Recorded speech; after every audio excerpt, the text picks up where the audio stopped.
After long and successful soccer careers, prominent players such as Henry Khumalo, Sizwe Motaung, Philemon Chipa Masinga are amongst the many stars that retired or died with little to show for their careers. A South African soccer player can earn hundreds of thousands of rands a month, but what does all this money mean to someone who has little or no financial planning and management skill? An important point to consider is that football careers have a short shelf life of roughly 10 to 12 years. How do you ensure your income sustains you once you have hung up your boots? And joining me in the studio tonight, our former Bafana captain Aaron Mokoena, who led Bafana to the 2010 World Cup finals. And welcome, Aaron.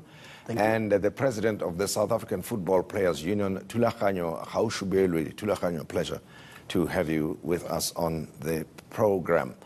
Now, I think I'm correct that the lifespan of a football career is about 10 to 12, might go to 15 sometimes, isn't it? No, that's true. That's true, Prasim. It's a short career. And I always say you got to prepare yourself while you're still in the game. It's quite difficult, actually, to do that. But I always say having right people around you. We tend to not being aware of our surroundings while we're still in the game. And fair enough, I mean, once you play, once you're in the game, the only thing that you want to do, you want to focus on what you know, which is playing football. But having right people around you is quite important. Definitely, and of course, when many people break into professional football when they are still relatively young, there's a lot of traveling and staying away from relatives and loved ones who can guide and so forth. Now, I want you, Thulaganyo, to tell me a bit more about issues surrounding the life of a footballer. I'm thinking of things like transfers, like bad influences, like selections to the first team. Any number of challenges that a typical football player faces as they try to navigate their short careers. No, thank you, Tim. And I think maybe this is where we need to start. Firstly, by welcoming the results that the under-20 will be going to the World Cup. We're really very happy that they've qualified. But secondly, yesterday there was a State of the Nation address. I mean, we're talking of challenges here. The president mentioned the word sport on 2 occasions. When he opened, acknowledging the coach of Banyana Banyana, and when he closed, saying everybody else in the sport organizations, they need to come to the party to ensure that we grow the economy. But there's been missing, I mean, there's been a lot of that's missing there. The challenges here in the main, which are contributing to why players, of course, retire poorly, is that you've got issues of tax that you need to deal with. Players do not even have a retirement fund. We play until 35. We can't reach 60. You know, what happens, at what point are we going to begin to say we engage that? We believe, as a South African Football Players Union, to say football in total, or sport and football in general, needs to be taxed differently, because that will definitely assist. Because you play, you are taxed, you earn as a Thulaganyo, or Aaron, he has played football. He finds himself in the brackets of people who are taxed 45%. Yeah. Those people, is comfortable for them. And who will be working for 40 years. plus years. He's going to work for 4 years. Yeah. What's going to happen? He contributes to the GDP, and what happens at the end of the day, he gets nothing. But there's something that the president didn't even talk about.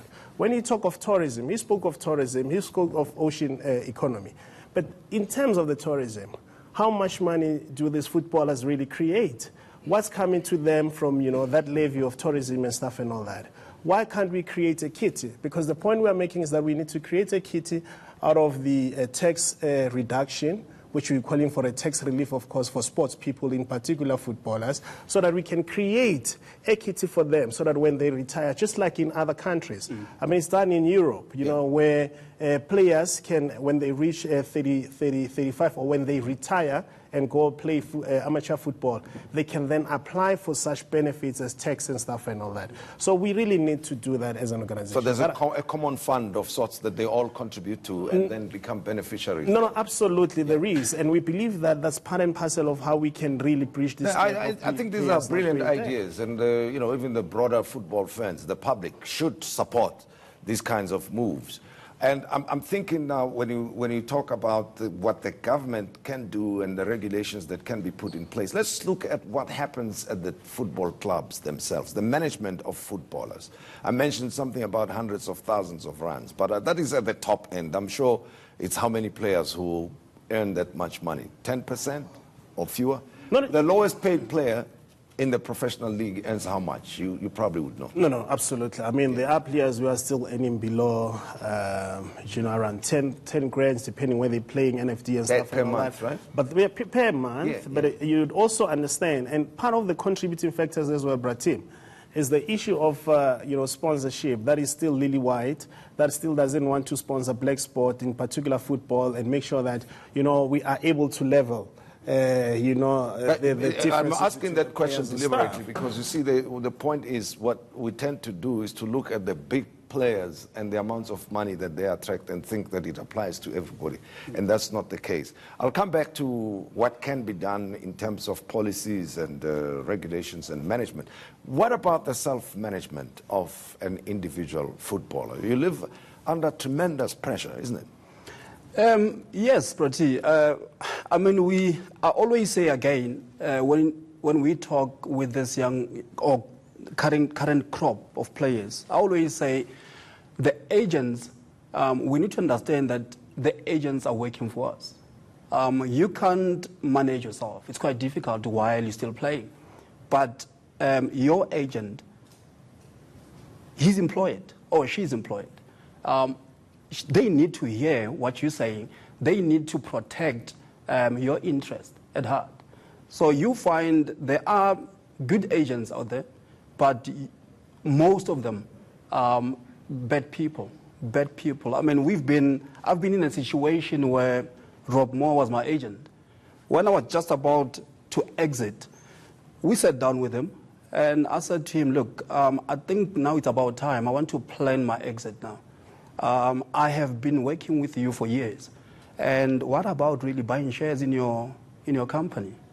And that was a problem. We ended up now falling out because of trying to buy shares in his company. And I don't see that as a problem because from the age of 17 till the age of 33, we've been working together. So I really saw him as a father figure to me.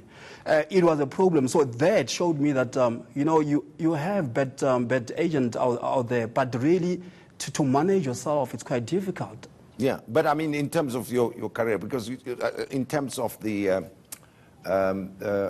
your own personal life, because you become a superstar, you've got a lot of hangers on, but you are dealing with the daily pressures of being benched, and you sometimes think there's a new coach, he treats you unfairly, that you are personal.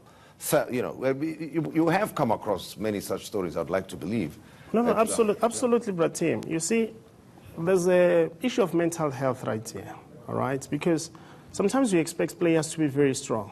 We don't really know what's happening in the teams. We don't really know what's happening. I mean, you are there in the first 11. The next thing, the coach comes, and you are gone. And you are told that you're not performing to the best of your ability. But I think where it starts with the education of self. Secondly, of course, we can go and talk about the issues of policy that at some point we really need to start from the beginning and ensure that when we are still at school, because we know that whether we like it or not, most of the players will start from school, and they go to school. So we need to have at least a generic financial education. We must also have a generic contract education at that level so that they can then address the issue that Aaron is raising of these unscrupulous agents, who prey on the players and make sure that the money that is in football, that go anywhere else. You'll know that I think in 2015, FIFA, which we have of course initiated, agreed that agent can charge about 3% at most.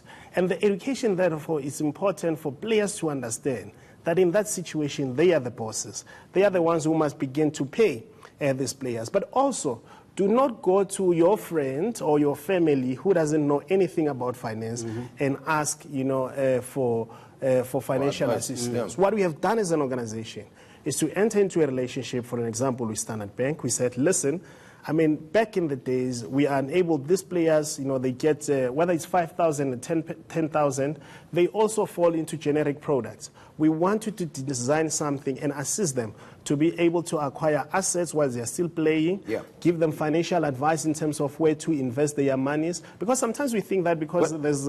Let me bring in Aaron just to talk about personal experience, right? And advice to the young players and the aspirant players out there. That what is the best way to make sure that you get the best you can for yourself whilst other ideas are being considered? You know, generally speaking, what are the points to consider if you really want to have a successful football career?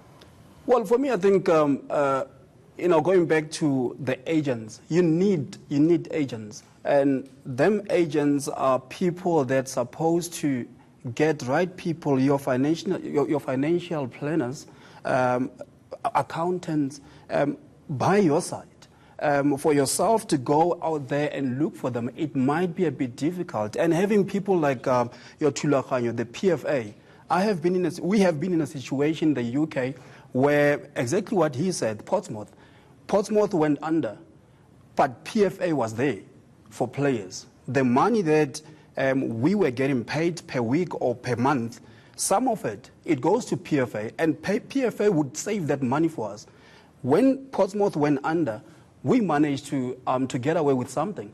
So having the unions like this, they absolutely play part. But again, it's whether the Premier League and the Federation work together with such people. So to answer the question, the agents supposed to support the players, but it's important to get right people around players. I mean, my advice to the current crop, there are a lot of people who tell you what you want to hear out there.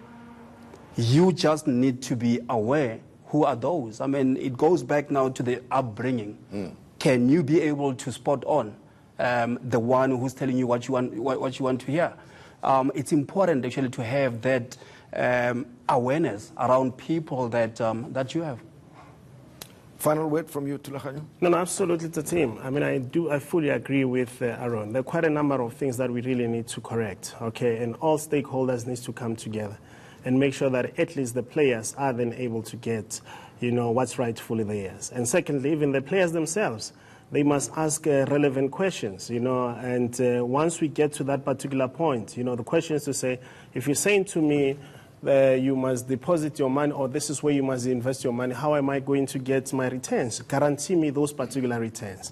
And there's a union, it's out there in the process. We are also in the process of making sure that we open and have our own investment wing where the players can come and say, okay, for an example, we're getting a signing on fee as the players. I don't necessarily need this money at this particular point. Let us put this money away.